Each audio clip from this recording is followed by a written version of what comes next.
I want to start with this because I think this is something that people are like, oh, well, I can't teach sewing.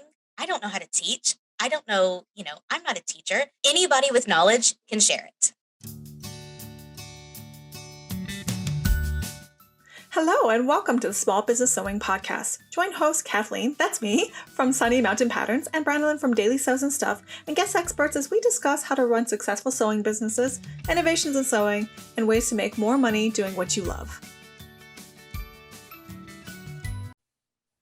Today's topic is how to teach sewing. Now, this is Branalyn's jam because she's actually a teacher of teachers. So she's really well versed in this. And she also has a YouTube channel called Dailey Sews Stuff, where she teaches all sorts of different sewing topics, especially about the projector sewing space.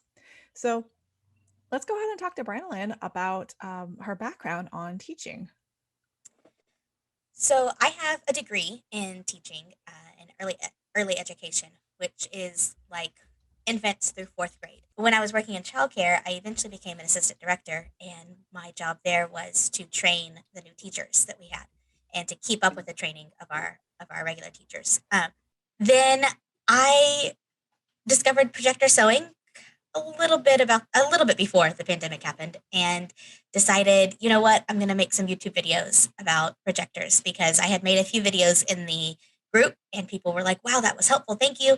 And so I thought I'm just going to start a YouTube channel. And that was, I guess, probably about May that I started the YouTube channel, and it has grown like crazy. And I think that within this next year I'll be able to have it monetized, which would be awesome. I've kind of moved from teaching teachers to teaching about sewing, and it's been a really easy shift because I really like sewing. And although I love talking about child development, I really am loving talking about sewing. So we thought it would be kind of a fun thing to talk about today about, how can you teach other people to sew and how can you make that into a business?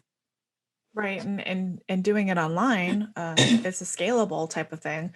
So if you're thinking, hey, I know how to sew and I want to teach people, but teaching in person is just not worth my time, doing an online course or YouTube videos, while it's a bunch of work to get customers or students in, it's completely scalable if you're not doing a one-on-one thing, because there's unlimited number of people that can be watching your cool, entertaining, and informative videos. But there's only one of you and so much time if you're doing a one-on-one or a small group type of courses. Yeah, and that's kind of something I want to get into in a little bit about the different places you can teach. But also, remember, you don't have to pick just one. If, a lot of what times when you choose to do it through several different avenues at once, that kind of helps build your credibility in each of the avenues. And then it can also help you decide what do you like best, because it is much more scalable and much more passive to do something online. But if you just cannot stand to edit yourself with your videos, but you love teaching in person, just because it's not the most scalable way doesn't mean it's the wrong way either. Right, there's just a whole bunch of different avenues. You should, if you haven't thought about it, you can certainly think about it. And if you're doing multiple platforms, you can always reuse your material. Yes. Yep. If you're teaching in person, and I'm not putting down teaching in person because sometimes there's just no replacement for doing it in person, being able to physically get in there and show somebody or help guide them. But if you're doing it online and you've done a video, you can easily use the same material for different platforms. So say you have a paid course, which we will get to later on this episode, so stay tuned. Yes. I think Branalyn and I were talking about starting up either a paid course for doing a very in-depth projector setup, or doing a paid course for designers who want to convert all of their patterns over to projector ready patterns. We're looking at what we already have available and we've already recorded, and we can integrate so we don't have to redo that work. Right. Yeah. So that's something to think about when you're going ahead with creating video content. Yes. And not just with video, but also you can cross platforms too with something like putting it on a website and having a blog. But we'll dig into all that in just a minute. I want to start with this because I think this is something that people are like, oh, well, I can't teach sewing. I don't know how to teach. I don't know, I'm not a teacher. And I want to start by saying anybody with knowledge can share it. I mean, that's all teaching is sharing your knowledge. And teaching can be a learned skill. You can learn how to teach, certainly. And it's kind of one of those things that it doesn't matter how much head knowledge you have about it until you start doing it, you're not going to get good at it. So it has to be practiced just like sewing does. But if you have knowledge, you can share it. And there are certain things that you can do certainly better or worse, but don't be intimidated and think that you're not good enough or you don't know enough or you're not trained enough or you're not a teacher, so you can't do it. All you need to be is one step ahead of whoever your target audience is. Exactly. Also, do Exactly. you find that teaching makes you get a better mastery of the skill that you're teaching? Because I do. Absolutely. Because when you teach, you need to say something several different ways because you need to make sure that everybody who's listening is understanding it. By the time you've said it the third different way, suddenly you understand it so much better than you did when you started. And when you have to stop and think and really process, okay, why am I doing it this way? How does this work? And instead of just doing it, then that really helps you get that deeper understanding of it. And I 100% think that I understand things that I have taught so much better than I understand things where I really in depth tried to learn it. The hierarchy of how you have your students answer your questions. So, like a multiple choice question, just spitting out the right answer from a multiple choice is a super simple, easy way for a student to answer. And they can, if it's four They could choices, they guess. got a 25% chance of guessing, right? But if you have them say, create a project based on their knowledge, they have to really implement what they know and really have to know it well to use it. And I think ultimately that's what teaching is implementing what you know and creating that project of teaching somebody else. And so that is just such a higher understanding than even just doing it yourself. Well, then what do you think is the biggest tip for somebody that's really hesitant to start teaching sewing or teaching what they know? What would be the I biggest think thing the you would tell best thing them? to think about is how did you learn to sew and how do you continue to learn to sew? I know that, I mean, just because I know how to sew doesn't mean I'm not constantly trying to add skills. So, how did you learn to sew? How do you continue to learn? And what do you like about those instructors? What do you dislike about them? What can you imitate because they did it really well? What do you think, you know what, I can do that way better? Think about yourself and while we all learn differently, somebody else is going to learn the way you prefer to learn. So if you put out information in a way that you would want to receive it, you're going to help people. I guess it's kind of like the golden rule of you that do unto others as you would have them do unto you. Teach unto others as you would have them teach unto you. Like, think about yourself and put yourself in the place of the student and just teach yourself the way you would want to. And that doesn't mean that you don't try to say things different ways or try to expand things where others will understand it too. But if you really hate when somebody speeds through something and you can't follow along as you're sewing, when you teach, slow down and teach it as slow as you would want someone to teach you so that someone can follow right along. If you hate when somebody takes a million years to show you every single solitary tiny little stitch and you just want them to get over with it, don't do it that way. That's me. Speed through and let people pause where they want to pause and, catch up. And there's nothing wrong with either one of those, right? Those are polar opposites, but there's nothing wrong with either one. It's just a matter of preference. So think about the preferences you have and teach to those. And you can also, you'll get feedback and you'll learn what needs to maybe change. But don't be intimidated by, all these awesome, amazing people. Take what you can from them and imitate it and know that everyone starts somewhere and you will always get better. Right, that's the keys. You have to remember everyone's starting somewhere. Some of the big name teachers, they all started teaching just one-on-one or individually. If they're doing it online, they start online. They're doing all of this themselves until they get big enough where it's worth their time and effort to have somebody else do the filming or get a better camera or get a better setup. I'm going to talk about Angela Walters several times in this video because I love her and I think she's an awesome teacher. She's a quilting instructor. She's very open with her story and she talks about how when she got she learned how to quilt by hand from her husband's grandfather, and then she got a long arm, and she never learned how to quilt on a regular sewing machine in the middle of that. She went straight from hand quilting to long arm. And she That's a jump. basically, I know, and she basically had no idea how to do any of it and just sort of figured it all out and did some really terrible quilts for a while and then really learned how to do it and started quilting for customers. And now she doesn't quilt for customers anymore because she's such a big name and she does so much teaching that she doesn't have time to quilt for customers. If your goal is to continue making what you're making, don't be scared by the story saying, oh, I don't want to be so busy. I can't make things for my customer. It's just, these are the ways you can, this is the path you can go. Right. And that was her choice. She found that she liked teaching better, so she went on the avenue of teaching. If you like better to continue working with your customers, then do a little teaching on the side, but continue working for your customers. This is definitely about opening more avenues for you and giving you more choices rather than you should do this over that. And I feel like I have to say, if you're listening to this going, well, I don't want to teach at all, period. Why would this episode is going to be completely useless for me? And I should have put this in the beginning. But think about this. A lot of the social media interactions and the recommendations for things like Instagram, Pinterest, etc., the biggest attractor you can get to the know, like, and trust factor, which is what will make people want to buy from you and be willing to pay the appropriate fair price for your product, is that they know, like, and trust you. So how do they get to know, like, and trust you? If you can show them your process, if you can teach them how much effort goes into your product, even if you're making a physical product and you're not trying to do a video or teach other people how to do it, that in itself is teaching. You're teaching your customer, look, this product takes a lot of effort.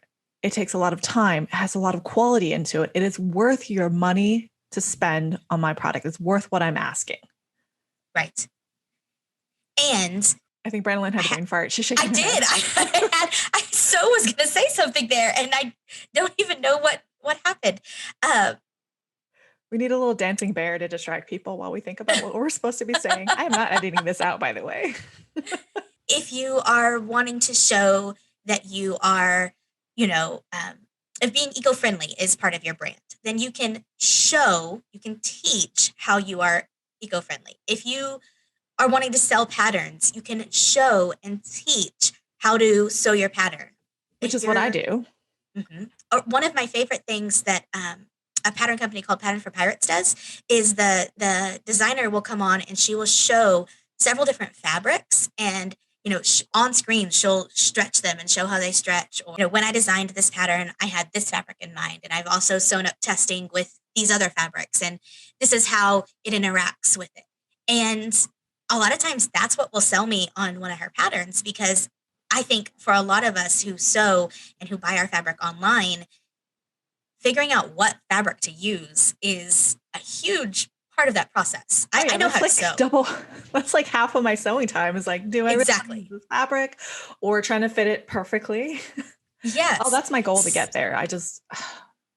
So I love those. But that's just another form of teaching, right? She's teaching you what these fabrics are and how they interact and what they do. And then another thing is, you might not want to teach your customers. You might not want to have a teaching business, but if you ever have an employee, you're going to have to teach them your processes and how you do things and how you want things done. And we do have a whole other episode about hiring employees and training employees. But other reasons that you might want to teach is for extra income. It might want to be your sole income. You might want to build it into a business that is all your business is teaching sewing. It could just be that you love sewing so much that you want to share. Or it could be kind of also what started my YouTube channel was I had this really good idea of how we could grade and shorten and lengthen patterns on Adobe when we first started with projectors. And people were like, oh, I need you to answer the question. Well, the best way to answer the question was to make a video. Right. Yeah. These things are visual. I find myself having to doing videos to answer questions all the time, especially on projectors, because it's so new. There's not a lot of content out there. Not that we're saying go into teaching about projectors, but no, please don't. We like that there's not a lot of content out there. It gives us content. Yeah. But so I'm just answering questions because I can show my patterns. I don't have to worry about copyright infringement because they're my patterns, and it gives me a little extra boost.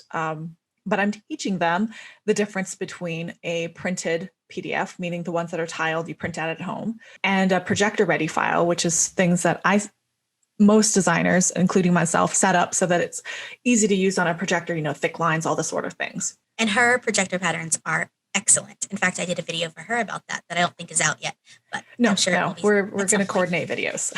Anyway, yeah. So that's still forms of teaching. It's showing off my product, and that's not my thing at all. I'm not trying to build up my YouTube channel whatsoever, but it is a source for me to give to potential customers so they can see what I do, how much work I put into it, or how much work you can show your customers how much work you put into a product, even if it's not a physical project you're shipping to them. So if we've convinced you that you want to teach, now we have. Yes. Now you got to think about what you want to teach about. And so sometimes the answer is obvious. Sometimes the answer is, I have this great idea and I want to share it, or I need to teach my employee how to do this. You can think about your specialized skills or your techniques. So think about something unique that you can bring that others are going to want to know. With Angela Walters, it's free motion quilting. With me, it was projector sewing. I'm thinking of this one lady who teaches how there's those really big Kaufman flower panels that people do some really awesome quilting on. And there's this one lady who always adds a hummingbird on hers, and it looks gorgeous. And she started teaching classes on how to do that, which is a really, really specific thing, but people are willing to pay for it. Kathleen the other day did a video about how to sew buttonholes without actually sewing buttonholes. It always looks like buttholes. Sorry. I have to have my mind in the gutter. Yeah, it's actually an old vintage technique I found in a very old book, but I went ahead and filmed it because I hate using those stupid attachments. I always get it gummed up. That's one thing to really think about. What are your specialized skills and techniques that you want to share? Another thing that you want to think about is, you can only teach what you know. Don't go looking for something to teach specifically. Go looking for something that you know how to do and can share. Instead of looking for a topic to teach, look for a topic you know and then share it, teach it. Then, obviously you can learn a new skill and teach that new skill once you've learned it, but start with your really deep knowledge base where you're most comfortable. If you are really, really comfortable with some, intermediate techniques, then you probably want to teach to beginners because you're going to want to teach those beginning techniques that you have down so well. And then as you become more advanced in a certain technique, then maybe you want to teach at the intermediate level. You kind of want to always teach down a little bit from where you are so that you have the deepest and widest knowledge base about it to be able to share. It's okay to teach about those things that you don't just know super, super, super well. But it's kind of one of those things that it's harder to do, and you're going to have questions that you might not be able to answer, or you're going to have to send people to other resources, which is a lot of times what I do whenever I have those videos that I don't know super well. I'm going to share what I know, and then I'm going to send you to resources that can help further your knowledge too. Honestly, sending people to other resources that will get them the answer is perfectly fine too, because part of teaching is teaching them how to find the best and most correct answer. You can always, of course, refer people to other things. Have you ever seen any of those listicles where they're like top 10 places to learn how to do something, or top 10 blank tutorials? Same idea. You're still teaching. You're gathering the resources in one place so that other people don't have to go look around for it. Last little detail with this is it is really awesome when you can find a niche like I did with projector sewing, but don't start out looking for your niche because a lot of times you'll totally miss what people really want to hear from you if you are already trying to niche down before you even start. Don't get stuck on one thing. Like, you can find this niche and work really well in it, but then you can sometimes start to feel like, I can't do anything else but this. No, you can always branch out and see what works, see what people respond to, see what people like to hear from you. Okay, so now that you've decided, we've convinced you, I feel it in my bones, I would convince you that you want to teach sewing. Where do you teach? So there's a lot of different options, and we've kind of hit on most of them, but let's kind of lay them out here. So you can do YouTube or blog tutorials, and actually, if you can do both of those together, that's best. That gives you the most avenues of people finding you and ways that you can share it. And some quick tips to start YouTubing or blogging without spending a lot of money. You can get a free blog on WordPress. Your phone, especially if you have like an iPhone or Android, those newer ones, they have great cameras. So you can take pictures for your blog with your phone. You can use it to record videos. You can get a $40 lav mic. I have one. It's from Purple Panda on Amazon, and a converter to plug it into your phone, which is like, I don't know, $10 if that. You can get like a $15 to $20 tripod for your phone on Amazon, Or just prop and it up somewhere. or just prop it up somewhere. And that's all you need. You can get editing software open source online, which means that it's free. DaVinci is Recommended one one. that is very popular. I use one called OpenShot. You can find all these free resources, and there's free YouTube videos about how to use these resources. And so, but I mean, I'm talking about less than $100. Probably less than $75. You can get started to make a YouTube video. You start the YouTube channel for free, and then you just do it. And you do it, and you get a little better, and you do it again, and you get a little better, and you keep going. One thing when you start your YouTube channel is think about your name and what name you want. You're not going to want to change it partway through. You're going to want to find a username that you're going to keep. Because if you try to change your username, it's going to also change your like YouTube links and everything. Yeah, so you have to change it all in your blogs and yeah. It's a pain in the So butt. think about the name that you want and make a new Gmail with the name that you want. So I didn't want to use my whole name, so I went with Dailey Sews Stuff. Which is a cute play on words, by the way. Thank you. And then you can use there's an app you can have on your phone, on your iPad, or on the computer called Canva, which is free. You can have a paid version, which I do now, but I started with the free version. I still have the free version. Yeah, and you use those to make thumbnails, and that's all you need. Like, you have everything you need now, and you've spent less than $100, and you can start your YouTube channel. And then you have to get the word out, right? So once you get big, YouTube tries to get people to watch your videos. But until you get big, YouTube's like, I don't really care. We have 1 million of these people. So it's up to you. Make a Facebook page, which is also free. You make a Instagram page, which is also free. And you start pushing posts out. You share them with your friends. You share them, a lot of times what I do is if somebody asks a question in a group and I have a video that will answer the question, I give a short answer to the question, and then I put a link to my video. People go and watch the video. I can't tell you how many subscribers I've gotten just answering questions. And if you are genuinely answering the question, people are going to know, and people are going to respond to that and come and appreciate the effort that you put in to answering their question. And so Branalyn mentions Facebook and Instagram, but another place is Pinterest. The Pinterest half-life of a Pinterest pin is like on the order of months.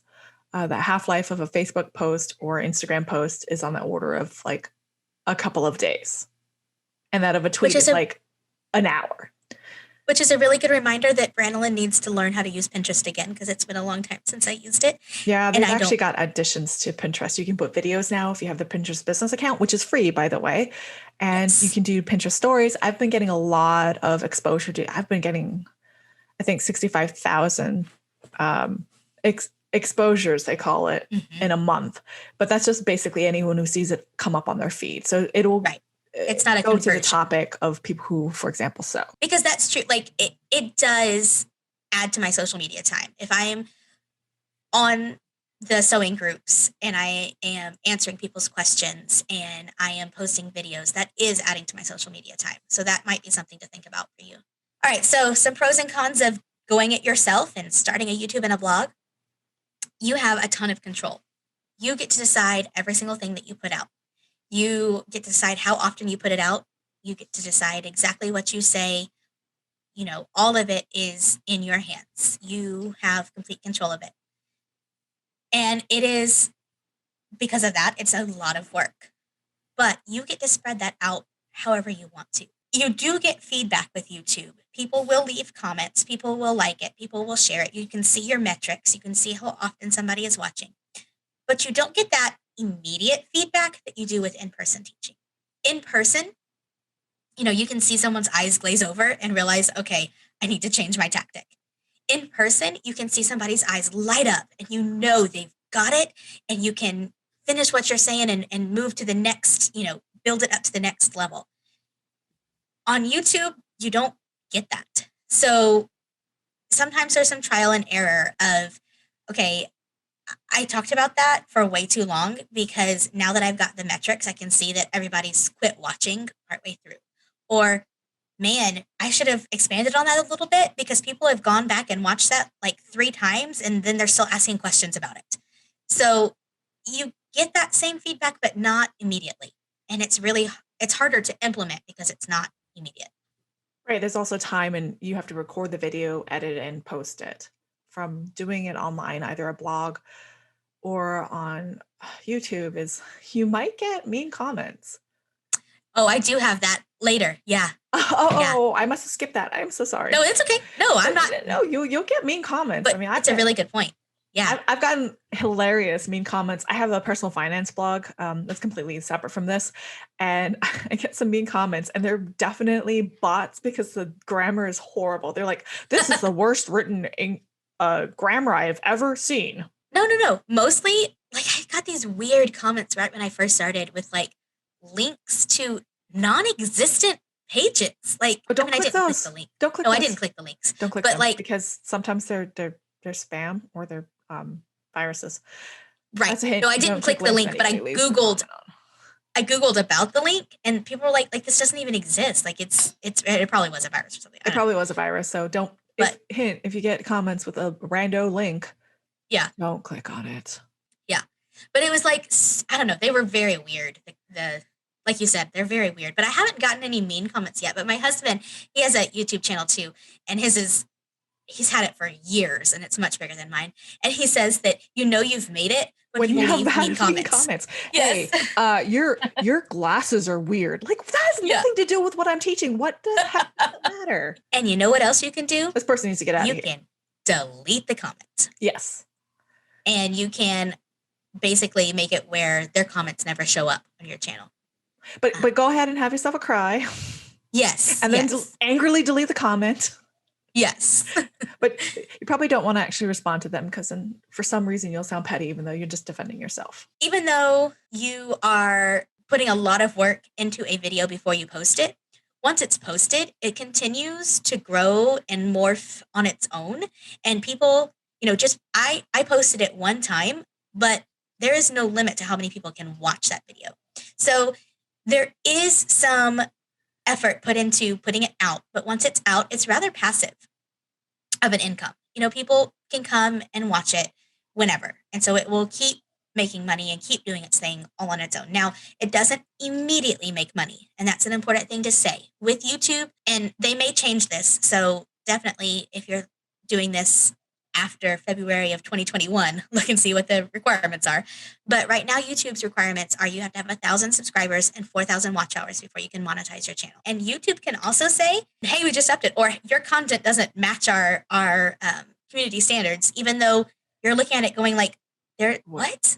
Because somebody reported it and they can take it down. Yeah. So you are at the whims of YouTube. Yes. And now there are other hosting sites where you can host it, get it on your blog and have an embedded video in your blog, but then you don't have that same ad revenue that you get. Eventually, you build up your audience enough and you get enough watch hours, you will start getting money from that. And we're going to have my husband on for an episode, and maybe we can ask him a little bit more detail on this. While it's not all of our income by any means, I think probably about 1/3 of our income comes from what his business does online. And a lot of that is his YouTube channel and the ad revenue he gets for the videos that he does.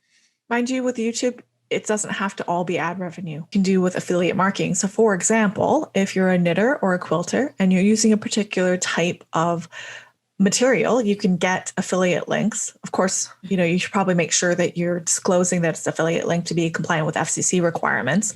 Please check before you do that. I think Erica Kohlberg has a fantastic program at Plug and Law for a whole package where the FCC compliance and everything is already there. So you just fill it out. I bought it, so I recommend it. We're not an affiliate link, by the way, not yet. Anyway, you can get affiliate links where you're using the product and then people go, oh, I really like that pattern, or I really like that fabric.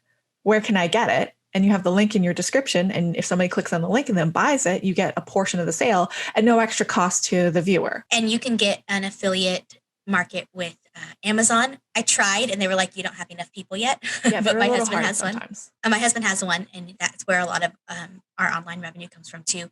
And then you can also get paid sponsorships where I was going to a fart right company. out of my mouth to say.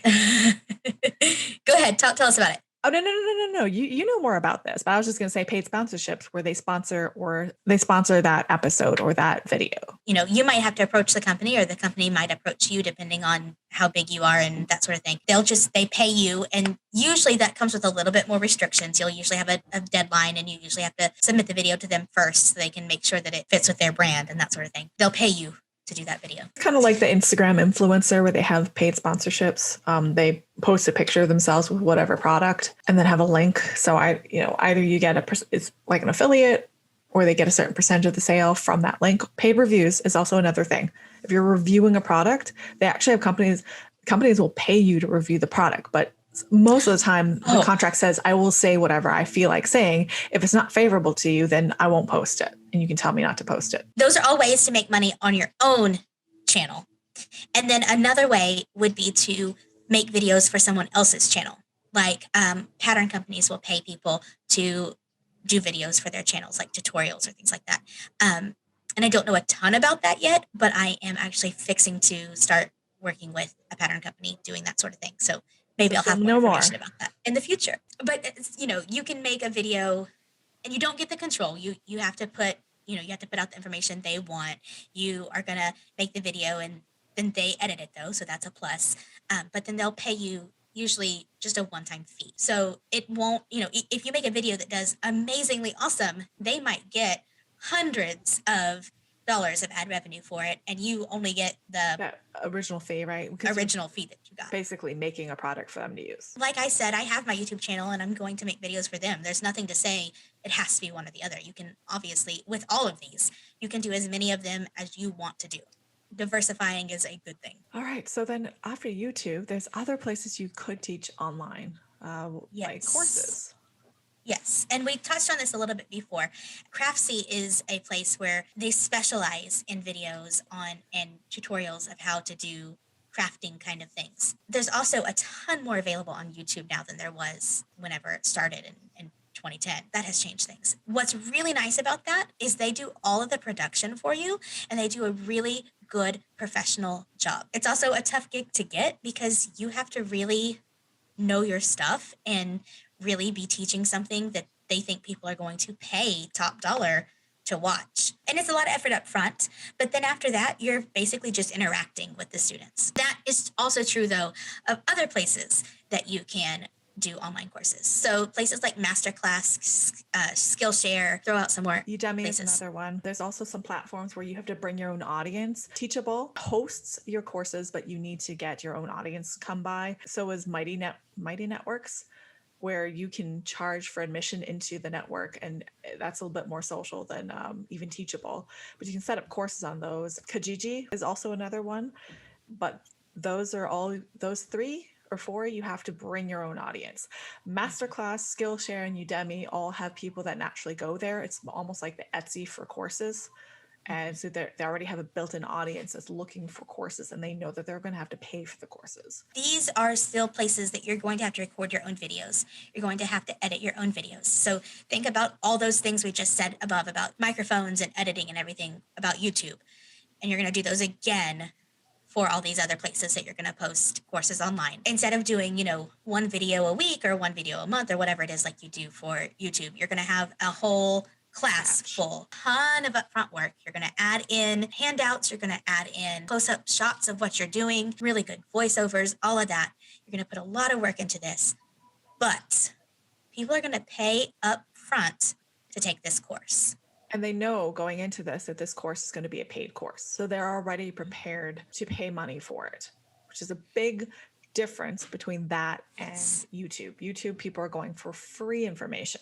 And the interaction is different. So with YouTube, you'll just have people randomly make comments and stuff like that. You can try to build a community off of that on like a Facebook group or something, but there's not a lot of interaction. With these other places where, especially when you can have your audience ask questions and, you know, get answers and turn in quiz results and those sorts of things, there's a lot more interaction between the student and the teacher. It's not that immediate interaction that you get in person where you know, like I said, you see the eyes glaze over or the eyes light up, but it's a lot more in depth than you get on YouTube. But again, there's cost now.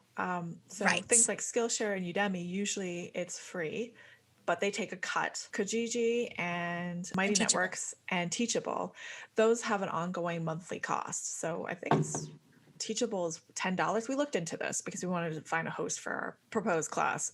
By the way, if you're really interested in this class, let us know in the Facebook group so we know that there's a demand for it and it's worth our time to make. Facebook group is the Small Business Sewing Community. Just to give a little plug for ourselves.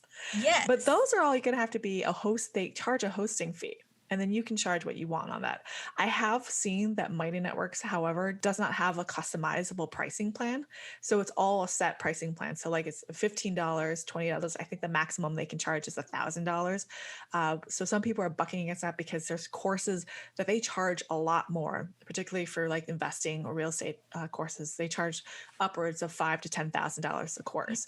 And I sincerely wish we could charge that much money for a sewing course. But these all have costs. So you have to be prepared to pay for those costs. There's not any good free course hosting platform that I've seen that you can charge money for the course. Of course, you can give the course away for free and do it in a variety of different avenues, for example, on YouTube. But for a course itself where it has a mission and they pay for it, these are your options. The free versions is going to be on somebody else's platform where you don't have control over the audience. You don't collect their information. You don't collect their emails. You don't have much community interaction with them. It's just you're posting the videos, they're paying for access to it, and they get access to it, and they can ask you questions type of thing. But that being said, you can use the same content for multiple platforms. I've seen people on Udemy that have Skillshare videos they've actually put on Udemy. They didn't even edit it out where they're saying, oh yeah, check out my other courses on Skillshare. No, seriously. That's awesome.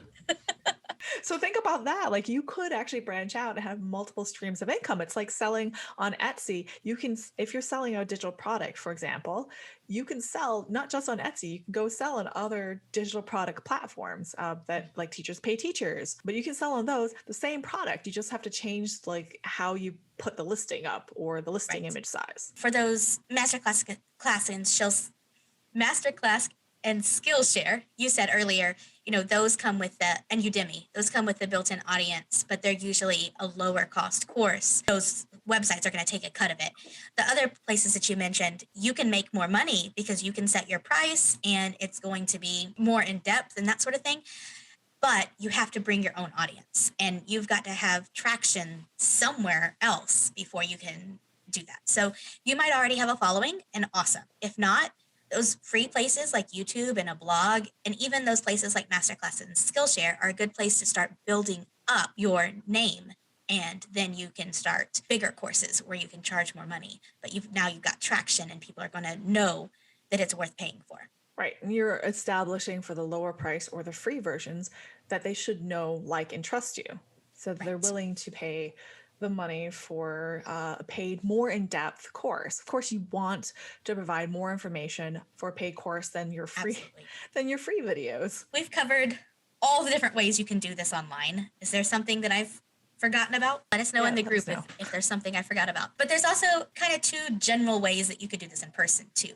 You could teach a group session in person. Ideas for this are quilting guilds, at a fabric store. You can rent a classroom space in a maker's area or, you know, from wherever. A lot of times libraries will have a place where you can rent, not right now because we have a global pandemic, but eventually that will be you can not do a thing. Seminars. Right? my auntie used to do, she's an award-winning ceramic doll maker, porcelain doll maker. So she has to make all the clothes and fire the heads and paint it and everything. She enters international competitions. She used to do seminars where ladies, so I'm in Hawaii, if you haven't figured that out by now. where ladies would come from all over the world, like mostly Japan, and go do a seminar. You can also do that, though, as part of a conference. There's like quilting conferences. I don't know if conference is the right word, but like there's the big, huge international quilt show in Convention. Houston. Convention? Yeah. Yeah. Every year. And so, people come and they teach at that convention, and there's several across the country. There are several places where you can teach groups. Now, some of those you're going to have a bit of a name for yourself or a class already developed before you can get into them. Some of them, like teaching at a fabric store or renting a classroom space and teaching, that's something you can start by yourself. So ideas to start those would be to approach the person in charge. If it's a fabric store, approach the manager and say, hey, do you offer classes? How can I teach these classes? And you're going to want to come with an idea, with a kind of a class, at least in your head, of what you want to teach. And you're going to want to be able to explain that well. It's kind of like a business proposal. You're going to want to show them that they should do this with you. But you ask how to get on their teaching schedule. You put yourself out there. If you want to do something like rent a classroom and kind of build your own audience, you can make a page on Facebook and advertise in your local groups and in Marketplace. I see a lot of times people asking, does anybody teach sewing? And if that's what you want to do, go ahead. Of course, make sure that you're compliant with all of the local laws for starting up a business and the liability and whatnot. So please don't take her. I'd be like, well, they said to do it. Like, don't get mad at us if you get in trouble. Like, I don't think you will, but just make sure that you have the insurance in place and whatnot. So it depends. It depends on where you live. Heavily on the state that you live in. Please don't take legal advice from us. We're not trained legal professionals. Thank you. One of the hugest pros, in my opinion, about in-person teaching is that immediate feedback that you get. You see the glazed over eyes, you see the lit up eyes, you have people saying in person right there in front of you, oh my gosh, I understand this. I have been trying to understand this for 10 years and I finally understand it. And that is so gratifying. Or they go the opposite and they go, I still don't get it. This is stupid. I give up. Or the rolled eyes or whatever. Yeah, the opposite is also true. I hear that happens a lot with teenagers. We're being made to take this class. Yeah, exactly. Even if you just have the one student in there that gets it, at least for me, that's always all the gratification I need. Like the money is awesome, but just that one person getting it, satisfying on a whole different level. So that is a really huge pro to teaching in person. One thing that you really will have to think about first is there'll be probably a lot of setup and a lot of takedown for every single class, especially if you're sharing it with a space where people do other crafts or where they don't craft at all, like a library. And among that, like what will you need to provide and what will students provide? You're probably not going to provide a sewing machine for every person unless you're teaching at a quilt store where they have a classroom set up with sewing machines for every person. So think through all of these things before you start. In that same vein, there is a lot of planning. You're going to need to think through so many things before you even start. And then you're going to have to plan your lesson. And then you're going to have to anticipate some of the questions that you're going to get and figure out how you're going to answer them. And there's going to be some that are new and throw you for a loop, and that's fine. But you want to try to be as prepared as you possibly can before you go in. So there's a ton of planning up front. You're also going to want to try to make some handouts or something that somebody can take when they leave. People love handouts. Yes. And it'll have your name on it and where they can find you and where they can contact you again. Mm-hmm. And there also might be some upfront costs if you're going to rent a space or if you're going to print these handouts at a copy store or even at home. I mean, it might not cost you very much, but you still have to pay for it. Mm-hmm. Yeah. So all of those things, there's things to think about. But if that's the way you want to teach, then it's totally worth it. Now, two other really important pieces of this are, number one, it is a very regular time commitment. If you're going, it might not be, it might be a one-off class, but if you're going to want to truly make money this way, you're going to have to very regularly teach. So you're going to be making a time commitment that's going to be around other people's schedules. I can record a video at midnight because that's when my kids are asleep and I can make it work. Not very many people are going to show up for a class at midnight or 2 a.m. Exactly. Unless they're like clubbers and they want to learn how to make their own outfits before they go out. Hey, I live pretty close to a college town. I could make that work. But it's also an extremely active income. You are going to have to participate in every single step of the way. And it's not going to be something that you can perpetually make money off of the way a YouTube video is. Now, the exception to that might be if you record the class I was and then just put the going to say class that. on YouTube. But with that, you'll need to make sure that you do, again, we're not legal professionals, but you have to make sure you do some like disclaimers with people that, hey, I'm going to be recording this class. Is that okay with you? Kind of a thing. And then you can also teach in person, but rather than teach a group, you can teach an individual. So you could do this at your own studio, your own sewing space, or you could do it at their house. And again, just think through what will you have to take with you? What will you have to have them bring? Think through how you want to do that. And some ideas to start with that are, again, the whole make a Facebook page and advertise in local groups and marketplace. But also, if you have somebody who said they wish they knew how to sew, maybe be like, hey, I'm starting up a sewing business, a teaching business for sewing. And then also think about places like 4-H. They have a sewing, I can't think of the word, like a badge section. That's not the section. right word, but if you're 4-H, you know is not what it is. Sorry, we don't. Obviously, I'm not in 4-H. Same thing with. They might not have 4-H in Hawaii. Is it? Maybe it's only a Texas thing. It's not huge. No, 4-H is okay. It's all over. It's just not as huge. Like, or in scouting, for example, they might want you to come in and do stuff. Often though, that's a little hard to charge because it's supposed to be a nonprofit. Right, but if you've taught that group, if there's one girl there who really wants to keep doing lessons, then they can do that with you. You can also think about homeschool co-ops. I know our local homeschool co-op has different like dance classes and art classes and things like that. So that might be a good place. And those are all going to be younger clients, and so it will sort of depend on where you're wanting to teach. If you're wanting to teach adults, those aren't good places to look. There will be less setup and take down each time for a one-on-one thing. It's usually just the one, or if they're coming to your house, state laws and regulations permitting, you probably already be set up. Yeah. And this is some place to really think about what students are providing versus what you're providing and what you're charging. There will be, if you have a lot of students, you're going to have a lot of planning and a lot of differentiation. That's a fancy teacher word for making sure you're teaching each student where they are, not just teaching one blanket thing to everybody that may be on different levels. Which is actually a benefit of teaching individually versus a group. Right. It's a huge difference teaching a large group a concept versus a single individual. You can tailor the speed and what you focus on. Mm-hmm. Because in a large group, you're trying to do differentiation all at the same time. But you don't want to let one person slow down the whole course. Right. So it can proceed on a good pace. Exactly. My experience, by the way, is a lot less than Branalyn's because I've only TA'd when I was in grad school.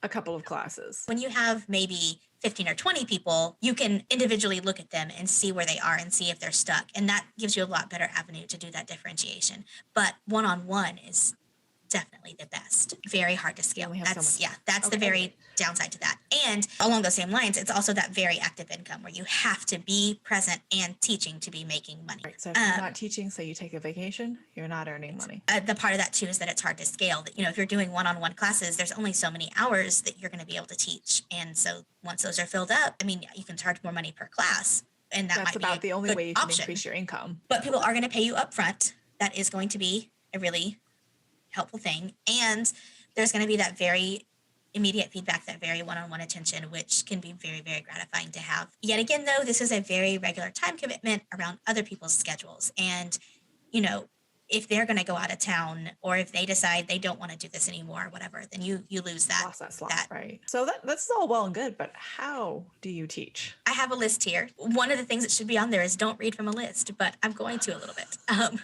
We're breaking all the rules. Yes. So one of my biggest things to say here is that personality over knowledge. You have to have the knowledge. You have to have the content. If it's not there, there's no use in teaching, right?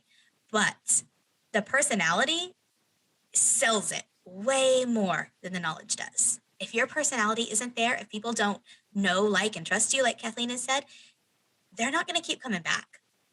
So your personality, your willingness to put yourself out there, your willingness to fail with them over just showing perfection, your willingness to be a little bit silly, or you know, be open and honest, share the problems that you've had, and the ways that you've worked through problems. All of those things are going to give you credibility and confidence, and add that to your knowledge base. You're going to be able to share really effectively, and people are going to know, like, and trust you and keep coming back. Here's where I want to talk about Angela Walters again. She's got such a great teaching style. You can go find her on YouTube and see what I mean, because she's got a ton of YouTube videos out there. So if we ever get her on the podcast, you're going to totally fangirl, right? Probably so, yeah. Okay, anyway, continue. I'll try to keep it in check. But she's got this personality where you feel like she's being very, very real with you. And you feel like, even though you know she's talking to hundreds, thousands of people on YouTube, it feels very personal. She'll tell personal stories that relate to what she's talking about, that make you realize, oh, she really has been there.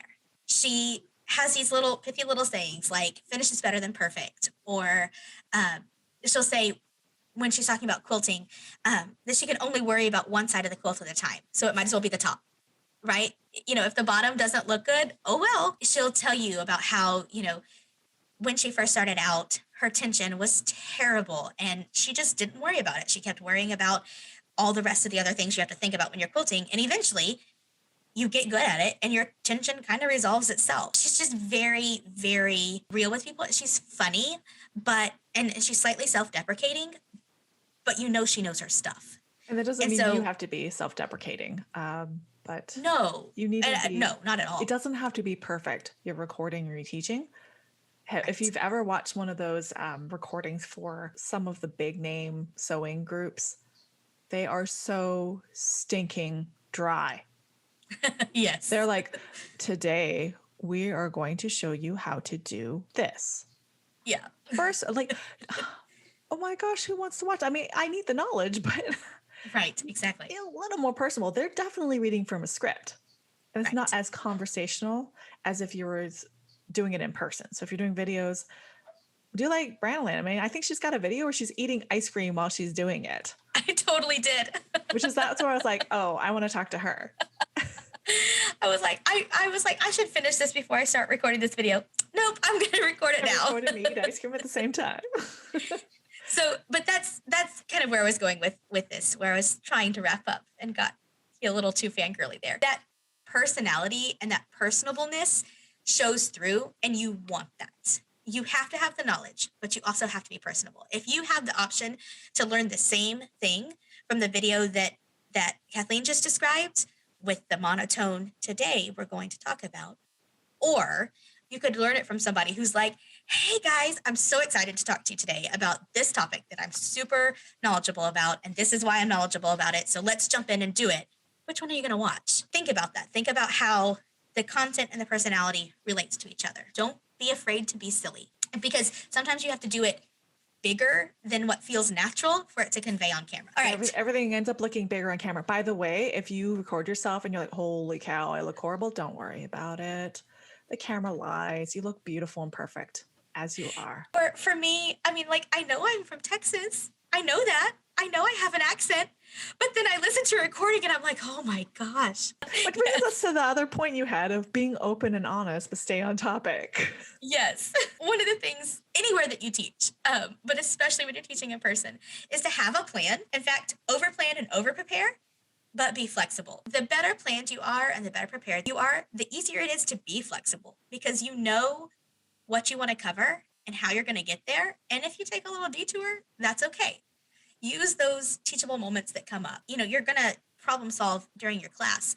But one of the things that you really need to do is constantly self-evaluate and problem solve based on the feedback that you get. One of these notes in here says to take constructive criticism and ignore the rest. So I'm just going to say that now. Take constructive criticism and ignore the rest. Ignore the people saying that you're fat, or that you should go to this coronavirus website that has nothing to do with anything, or that, whatever else it might be.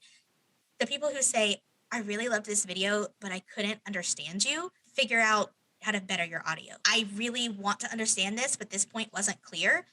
Listen to that, improve upon that. Those types of comments are gold for you, because now what they're looking for. You know what more videos that you can do or more teachable topics you can do that they're going to love because they're asking you. They took the time to comment, especially if you have YouTube videos. I don't know about you, but I just watch YouTube videos. I don't bother commenting because I don't want to sign in. It So if somebody depends. took the Yeah. time to comment and Yeah. ask for more information or clarification, take that as they're trying to help you out because they really like you. And as for the ones where they're like, I don't like your shirt, to be like, you know, flip the screen, the bird, and delete it and move on. Yeah. But you you know, like she said, a lot of people are not going to comment. So also look at things like your metrics. Look at the you know, where people drop off watching, where people continuously watch for a long time. Learn from other people too. Not in a comparison way, but in a, oh wow, I really loved how they did that. How can I do that myself? Yeah, if you compare yourself with other people, you're going to get so discouraged. Comparison to see how you are doing versus how somebody who's 2 or 3 years down the line from you and has been doing consistently is doing, it's Right. not going to be helping you because that's just going to make you discouraged. Or even I had a moment where there's a channel that started almost at the same time I did, but that channel has over 20,000 subscribers now. And I have like not even 1,000. And so And I you're had like, this what moment are of they like, doing? what? What am um, I doing? What am I doing wrong? Why does no one like me? That's a yeah. very real fear. Then I also realized that this person is doing this to replace her income and she doesn't have kids and she's able to spend a lot of time focusing on her YouTube channel. While I don't have a full-time job where I go out and get paid, I have more than a full-time job with my 3 kids at home. And so I just don't have the time that she has to put into it. And so I sort of made myself feel better about that. I'm still a little salty about it, but that's okay. And she might have gotten lucky with some viral videos that were very trendy and on topic and got That's people exactly. attention from that. Yep. It's not that That's people don't like you less or that you're a right. terrible person. It's just, attention is money now. Right. That's exactly what happened with this person. Is she had a very viral video. I said this earlier, but I'm going to say it again because it fits right in with this tip here. Say what you want to say at least 3 times in at least 3 ways, especially places where you're not getting the immediate feedback or in a really big group setting. Not in a redundant way, not in a way that people are like, you've already said this, but in a way that you can say it enough times that somebody who didn't quite catch it the first time understands it the second way that you describe it. Or it might be the first time you say it, the second time you show it, the third time you have them do it. That's a really good way to do it, is to tell, show, and then guide. So there's auditory learners, there's visual learners, and there's tactile kinesthetic learners. The auditory learners are going to learn best hearing you say it or reading you say it. Reading you say it wasn't good English, but go with me here. Um, the visual learners are going to learn best from watching you do it or seeing a picture of it done or a graphic of it done.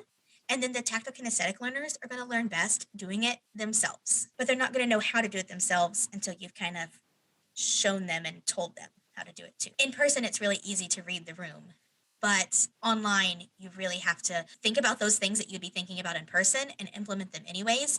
And then, like we said already, watch the feedback from that, watch the comments, watch the metrics, that sort of thing. If you're doing things online, you want to make sure you get really good shots of your detailed things, and that's something that I wrote constant improvement there because I'm not good at that. That's something that I really need to work on. You want to make sure that you have some slides or have a graphic on the screen or have a handout, something that people can really see what's happening.